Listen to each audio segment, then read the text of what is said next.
Hi, everyone, and a big thanks to Myota for hosting this webinar.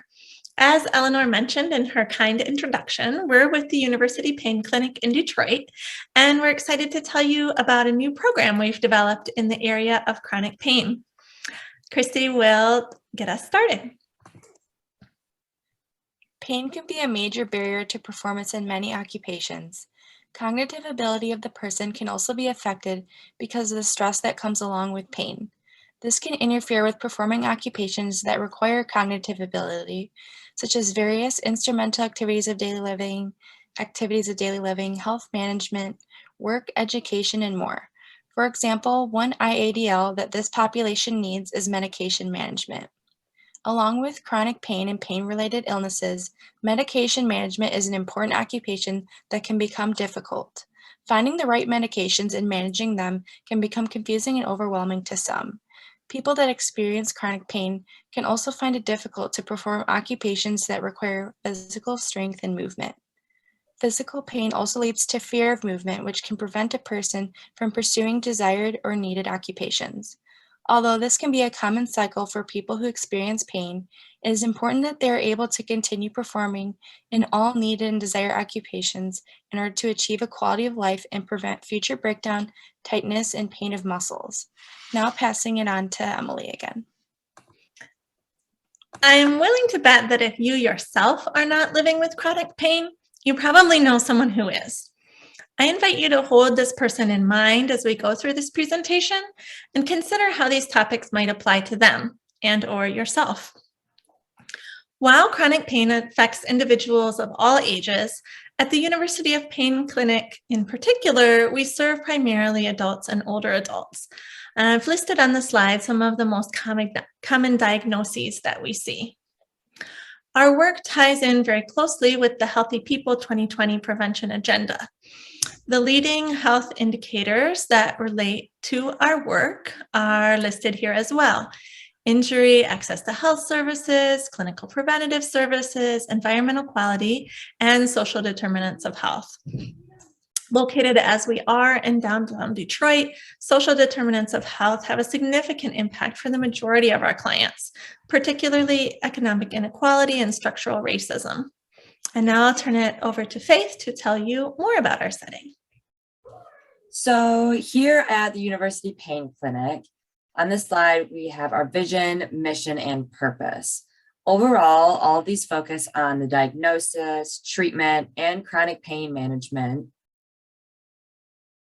to help patients achieve optimum functional ability and quality of life.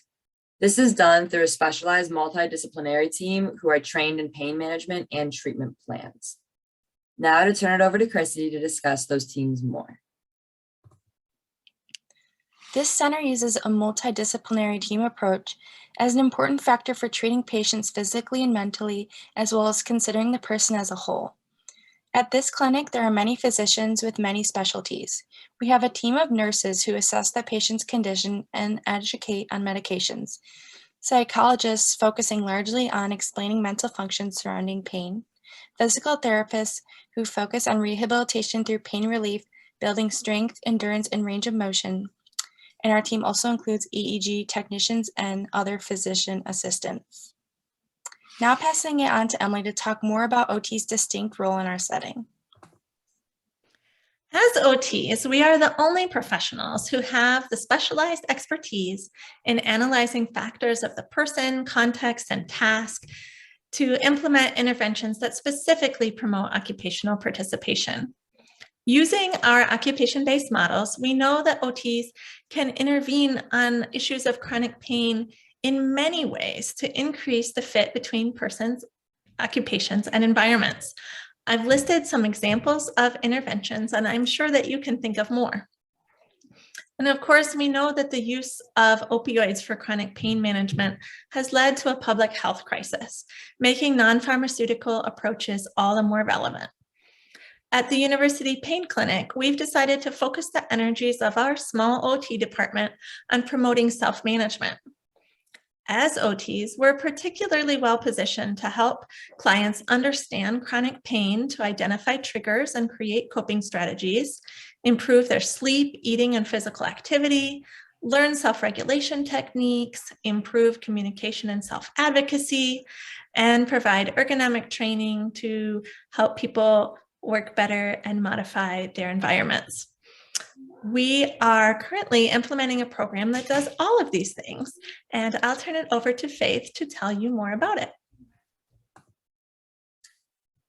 Now, lifestyle redesign was developed by OTs at the University of Southern California to help clients manage chronic pain through the process of establishing habits and routines that are health promoting and personally meaningful.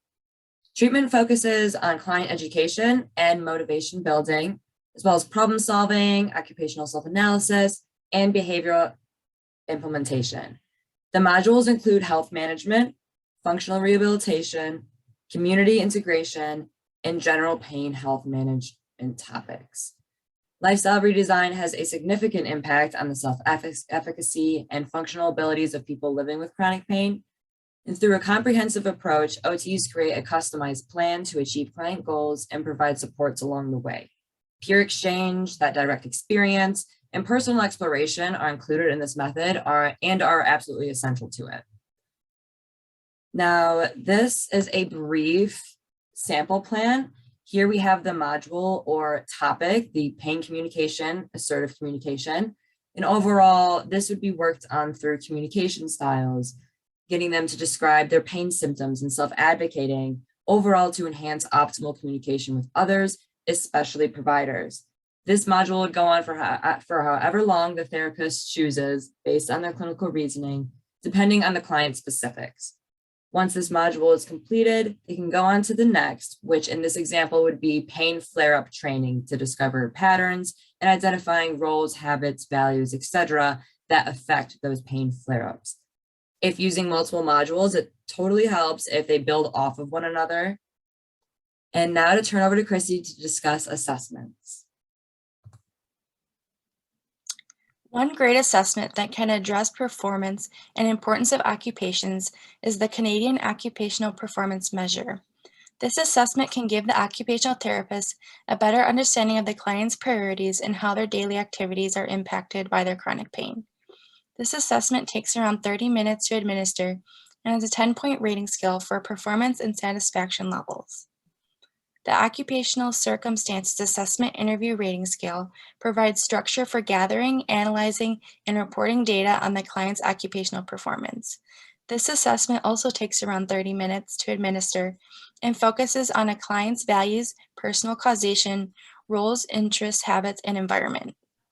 The Pain Disability Index helps gain more information about the pain and how it is affecting their functioning and occupations. This assessment would give a self-report of a 10-point rating of the level of disability resulting from pain.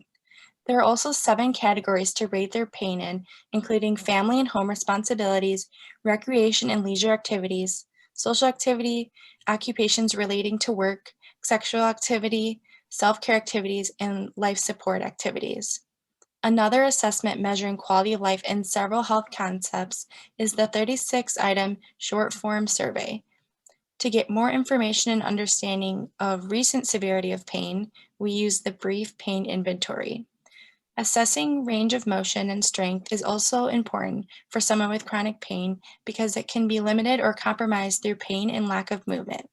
Now giving it back to Emily. If you're not already working in the area of chronic pain, I hope our presentation has gotten you interested. I want to assure you that our generalist training in occupation-based models of practice and biopsychosocial approaches is a great foundation for this work, and you should feel empowered to begin applying your lens to chronic pain today. Of course, if you are looking to start a program or just want to go deeper, there are avenues to get more training. In the registration confirmation email you received, there was an attachment of a PDF handout where I've listed these opportunities in greater detail with the links, and we'll also send another copy today after the presentation. These are our references. And in conclusion, we would like to thank Myota again for hosting this webinar and remind you that you'll receive an email in about an hour with a link to the recording, PowerPoint slides, and resources handout. If you'd like to follow up with us individually, please feel free to email. And now we would like to open up for any questions.